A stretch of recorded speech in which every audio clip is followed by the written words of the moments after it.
আজকের প্রথম খবরটা হলো বিয়ের 3 দিনের মাথায় স্ত্রীর গলা কেটে হত্যা যাবজ্জীবন স্বামীর। বিয়ের 3 দিনের মাথায় নববধূকে গলা কেটে হত্যা করার লোমহর্ষক ঘটনায় অভিযুক্ত যুবককে যাবজ্জীবন সশ্রম কারাদণ্ডের দণ্ডিত করে হাইলাকান্দি জেলা ও দায়রা জজের আদালত।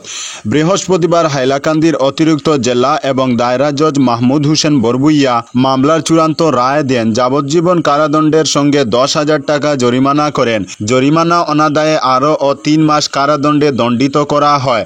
মামলার additional public prosecutor Shantanu Sharma জানান, লোমহর্ষক ঘটনাটি ঘটে 2021 সালের 8 জুলাই হাইলাকান্দি থানার আয়তাধীন বোয়ালিপাড় 3য় খণ্ডে।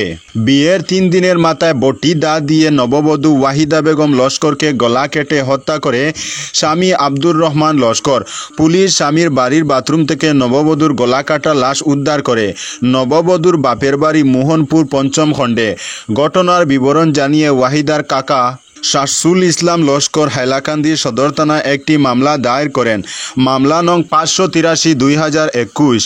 আদালত 15 জনের সাক্ষ্য গ্রহণ করে পত্নী হত্যার দায়ে স্বামী আব্দুর রহমান লস্করকে যাবজ্জীবন সশ্রম কারাদণ্ডে দণ্ডিত করে। আজকের পরবর্তী খবরটি হলো স্বামী হত্যাকারী স্ত্রীর যাবজ্জীবন কারাদণ্ড। ভালোবেসে মাম্পি বেগমের সঙ্গে বিবাহ বন্ধনে আবদ্ধ হয়েছিলেন ফারমিন উদ্দিন লস্কর। তবে তাদের এই সম্পর্ক বেরং হতে বেশি দিন লাগেনি। সম্পর্কে উষ্ণতা কমে যাওয়ার জেরে হিসেবে বিয়ের বছর দশকের মাথায় একদিন রাতে বিবাদ বাধে দুজনের মধ্যে। এতে মাম্পির হাতে খুন হয়ে যান ফারমিন। স্বামী ফারমিনকে হত্যার দায়ে কাছাড়ের দায়রা জজ বিপ্রজিৎ রায়ের আদালত বৃহস্পতিবার বছর 29-এর মাম্পিকে যাবজ্জীবন কারাবাসের সাজা শুনিয়েছে। ফারমিনদের পরিবার মূলত হাইলাকান্দি জেলার লালা রাজেশ্বরপুর 7ম খণ্ডের বাসিন্দা। তবে বিয়ের কিছুদিন পর থেকে শিলচরে এসে তিনি মেহেরপুর কাবিউরা এলাকায় এক ভাড়া বাড়িতে বসবাস শুরু করেন। পত্নী মাম্পিকে নিয়ে ওই ভাড়া বাড়িতে থেকে অটো চালিয়ে জীবন নির্বাহ করতেন তিনি। 2023 সালের 21 ফেব্রুয়ারি রাতে কাবিউরার ভাড়া বাড়িতে ঘটে যায় খুনের ঘটনা। ততদিনে ফারমিন ও মাম্পির 2 পুত্র সন্তানের জন্ম হয়ে গিয়েছিল। ঘটনার সময় যাদের বয়স ছিল 7 ও 6 বছর আর ফারমিনের বয়স ছিল 30। ঘটনার রাতে 9:30 নাগাদ ফারমিন ও মাম্পির মধ্যে কোনো অকারণে বিবাদ বাধে। এতে মাম্পি গড়ে থাকা একটি কাপড় কাটার কেচি দিয়ে স্বামী ফারমিনের গলায় কূপ বসিয়ে দেন।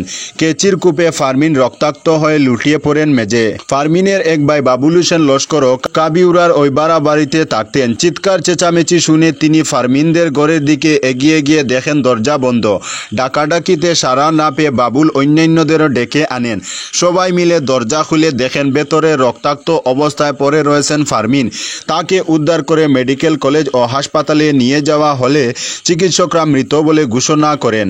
এসব ঘটনাক্রমের মাঝে মাম্পি বাড়ি থেকে বেরিয়ে সুজা গিয়ে হাজির হন রাঙ্গিরহারি পুলিশ ফাঁড়িতে।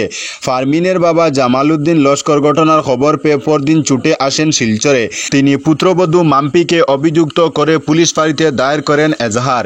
এই এজাহারের ভিত্তিতে মামলা নথিভুক্ত করে তদন্ত প্রক্রিয়ার পর পুলিশ আদালতে পেশ করে চার্জশিট। এরপর আদালতে শুরু হয় বিচার প্রক্রিয়া। বিচার প্রক্রিয়া শেষে বৃহস্পতিবার আদালত রায় ঘোষণা করে। এতে ভারতীয় দণ্ডবিধি 302 দ্বারা মাম্পি বেগমকে দোষী সাব্যস্ত করে যাবজ্জীবন কারাবাসের সাজা শোনানো হয়েছে। সঙ্গে জরিমানা করা হয়েছে 10,000 টাকা। জরিমানা অনাদায়ে তাকে বুক করতে হবে আরও 3 মাসের কারাদণ্ড। আজকের পরবর্তী খবরটি হলো নকল কাণ্ড। সুপারভাইজিং অফিসারের উপর হামলাকারী 2 ছাত্রসহ করণিক আটক। কাটিগড়ার Ganirgram JR higher secondary school কেন্দ্রে পরীক্ষায় সুপারভাইজিং অফিসার হিসেবে নিযুক্ত শিলচর জিসি কলেজের শিক্ষক সুভাষ দেবনাথের উপর হামলায় জড়িত সন্দেহে পুলিশ 2 পরীক্ষার্থীকে আটক করেছে। সঙ্গে আটক করা হয়েছে স্কুলের করণিক হানিফ আলম মাজার বুইয়াকেও।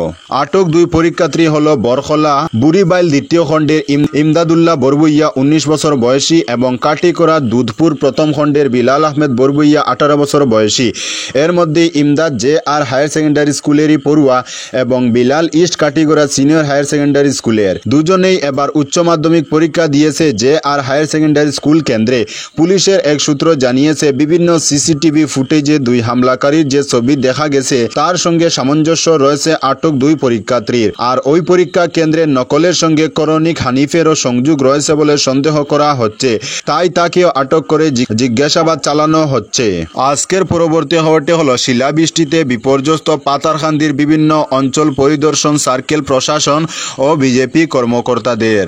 প্রচণ্ড শিলাবৃষ্টিতে ক্ষতিগ্রস্ত পাতারকান্দির বিভিন্ন অঞ্চল পরিদর্শন করলেন সার্কেল অফিসার বলিন বাবা বালারি, disaster management field officer Ariful Haq সহ বিজেপি কর্মকর্তারা। শুক্রবার সকালে তারা ক্ষতিগ্রস্ত পরিবারের পাশে দাঁড়িয়ে খোঁজখবর নেন এবং সরকারি সহায়তার আশ্বাস দেন। বৃহস্পতিবার রাতে আচমকা ঝড় ও শিলাবৃষ্টিতে ব্যাপক ক্ষতিগ্রস্ত হয় বিলবাড়ি, কচুবাড়ি, তিনখাল, আদমটিল্লা, বুবরিঘাট, কাবারিবন্ধ, কলকলিঘাট, বাজারিছড়া, ডেফলালা প্রভৃতি অঞ্চল। শিলাবৃষ্টির তাণ্ডবে বহু ঘরের চালের টিন ফুটো হয়ে গেছে, অনেকের সবজি ও ফলের বাগান ধ্বংস হয়ে গেছে। আজকের পরবর্তী খবরটি হলো দোলযাত্রায় কৃষ্ণেন্দুর উদ্যোগে হোলির রং বিতরণ। দোলযাত্রা উপলক্ষে মীন পশুপালন ও পূর্ত বিভাগের মন্ত্রী তথা স্থানীয় বিধায়ক কৃষ্ণেন্দু পালের নেতৃত্বে এক বিশেষ উদ্যোগ গ্রহণ করা হয়। পাতারকান্দির বিধানসভার কেন্দ্রের সানখিরায় ভারতীয় জনতা পার্টির কার্যালয়ে এক আনন্দঘন অনুষ্ঠানের মধ্য দিয়ে হোলির রং বিতরণ করা হয়। বৃহস্পতিবার সানখিরা, পুতনি, মেদলি, বাগনজিপি, বৈটাখাল, সলগই, হাতিখিরা এবং ইসাবিল, ডুবরিঘাট চা বাগানের সকল বুথ সভাপতি ও কার্যকর্তাদের হাতে হোলির রং তুলে দেওয়া হয়। অনুষ্ঠানে উপস্থিত নেতৃবৃন্দ ও দলীয় কার্যকর্তারা বলেন, হোলি শুধুমাত্র রঙের উৎসব নয়, এটি সম্প্রীতির প্রতীক। সমাজের সকল স্তরের মানুষকে একত্রিত করাই এই উৎসবের মূল উদ্দেশ্য। মন্ত্রী কৃষ্ণেন্দু পাল এই কর্মসূচির মাধ্যমে সকলকে একত্রিত হয়ে সম্প্রীতি ও সৌভ্রাতৃত্বের বার্তা ছড়িয়ে দেওয়ার আহ্বান জানান। মন্ত্রীর এই উদ্যোগকে স্বাগত জানিয়ে স্থানীয় বাসিন্দারা সহ দলীয় নেতৃত্বরা বলেন, এ ধরনের সামাজিক ও সাংস্কৃতিক কার্যক্রম সমাজে ঐক্য ও বন্ধুত্বের বন্ধন দৃঢ় করতে সহায়ক হবে। আজকের পরবর্তী খবরটি হলো অনলাইন ট্রেডিং, লালায় আটক পিতা ও পুত্র। অনলাইন ট্রেডিংয়ে জড়িত থাকার সন্দেহে পুলিশ হাইলাকান্দি জেলার লালার দুইজনকে আটক করে। পুলিশ জানায়, তাদের নাম সতেন্দ্র দাস ও আকাশ দাস, এরা পিতা ও পুত্র।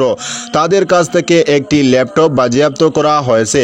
কালাপাহাড়ে তাদের নিজস্ব বাড়ি থাকলেও গাগলাছড়ায় গড় ভাড়া নিয়ে অনলাইন ট্রেডিং করে বলে অভিযোগ। বারাগড় থেকে গ্রেফতার করা হয়েছে তাদের। আজকের পরবর্তী খবরটি হলো নামাজের সময় পাক আফগান সীমান্তে মসজিদে বিস্ফোরণ, জখম 2 শিশু সহ 4 জন। ফের পাকিস্তান ও আফগানিস্তান সীমান্তে মসজিদে বিস্ফোরণের ঘটনায় জখম হলেন অন্তত 4 জন। পাকিস্তানের ওয়াজিরিস্তানের ঘটনা। শুক্রবারের নামাজের সময় স্থানীয় একটি রাজনৈতিক দলের নেতাকে লক্ষ্য করে এই বিস্ফোরণ ঘটানো হয় বলে অভিযোগ। সূত্রের খবর, ঘটনার সময় মসজিদে উপস্থিত ছিলেন দেশের উত্তর পশ্চিমাঞ্চলের খাইবার পাখতুনখোয়া প্রদেশের জমিয়তে উলামা ইসলাম ফজল নামে একটি রাজনৈতিক দলের নেতা আবদুল্লাহ নাদিম। তাকে লক্ষ্য করেই এই হামলা চালানো হয়েছে। নাদিমকে হাসপাতালে ভর্তি করা হয়েছে। স্থানীয় গণমাধ্যম সূত্রে জানা যাচ্ছে, নাদিমের অবস্থা খুবই গুরুতর। দক্ষিণ ওয়াজিরিস্তান জেলার পুলিশ প্রধান জানিয়েছেন, মৌলানা আব্দুল আজিজ মসজিদে বিস্ফোরণে আহতদের মধ্যে 2 শিশুও রয়েছে। আফগানিস্তানে পাকিস্তানের সীমান্তবর্তী অঞ্চলের মসজিদে এই বিস্ফোরণের জন্য কে দায়ী তা এই মুহূর্তে স্পষ্ট নয়। আজকের পরবর্তী খবরটি হলো মুম্বাই হামলার মতো ঘটনা ফের ঘটলে বালুচিস্তান হারাতে হবে, পাকিস্তানকে বার্তা ডুবালের। সন্ত্রাসবাদের সূতিকাগার পাকিস্তান, সন্ত্রাসবাদীদের পৃষ্ঠপোষকতা সে দেশের রাজনীতি। দ্বিপাক্ষিক ও বহুপাক্ষিক মঞ্চে এই ইস্যুতে বারবার সরব হয়েছে ভারত। ইদানিং সেই পাকিস্তানেই একের পর এক নাশকতার ঘটনা ঘটছে। তালিকায় 9তম সংযোজন বালুচিস্তানে বিদ্রোহীদের ট্রেন ছিনতাই। 3 দিনের চেষ্টায় ট্রেনটি বিদ্রোহীদের দখলমুক্ত করেছে পাক সেনা, তবে বহু সেনাকর্মী ও সাধারণ যাত্রী প্রাণ হারিয়েছেন। ওই ঘটনা প্রসঙ্গে বৃহস্পতিবার পাকিস্তান সরকারকে সতর্ক করলেন ভারতের জাতীয় নিরাপত্তা উপদেষ্টা অজিত ডোভাল। এক ভিডিও বার্তায় তার হুঁশিয়ারি, পাকিস্তান যদি মুম্বাই হামলার মতো ঘটনা ফের ঘটানোর চেষ্টা করে তাহলে ভারত আক্রমণাত্মক রণকৌশল নেবে, তখন গোটা বালুচিস্তান পাকিস্তানের হাতছাড়া হয়ে যাবে।